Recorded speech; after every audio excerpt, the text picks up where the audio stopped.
සුබම සුබ දවසක් වේවා කියලා ප්‍රාර්ථනා කරන ඔබ සියලු දෙනාටම සුබ පණිවිඩයක් අරගෙන තමයි අපි අද මේ වීඩියෝ එක අරගෙන ආවේ. මොකක්ද මේ සුබ පණිවිඩය? මේ වන විට අශ්වසුම් පළමු අධීරය යටතේ තොරතුරු යථාවත් කිරීමේ කටයුතු ප්‍රාදේශීය ලේකම් කාර්යාල මට්ටමින් සිදුවෙමින් පවතිනවා. මේ තත්ත්වය මත අශ්වසුම් පළමු අධීරයේ තොරතුරු යථාවත් කිරීමේ කටයුතු අවසන් විය යුතු කාලය ලෙස සඳහන් වෙලා තිබුණේ 2026 මැයි මාස 31 දින දක්වා පමණයි.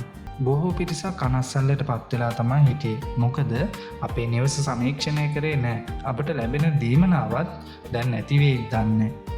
ඉතින් දැන් කලබල වීමට අවශ්‍ය නැහැ. මෙම ජුනි මාස තුල ඔබේ ග්‍රාම නිලධාරී කොට්ටාසේ ශ්‍රේෂ්ඨ නිලධාරියෙකු විසින් ඔබේ නිවසට පැමිණ තොරතුරු යථාවත් කිරීමේ කාර්යයන් සිදු කරાવી. මෙම පණිවිඩය අනෙක් අයටත් දැනගන්න මේ වීඩියෝ එක ෂෙයා කරන්න කියලා ආරාධනා කරනවා.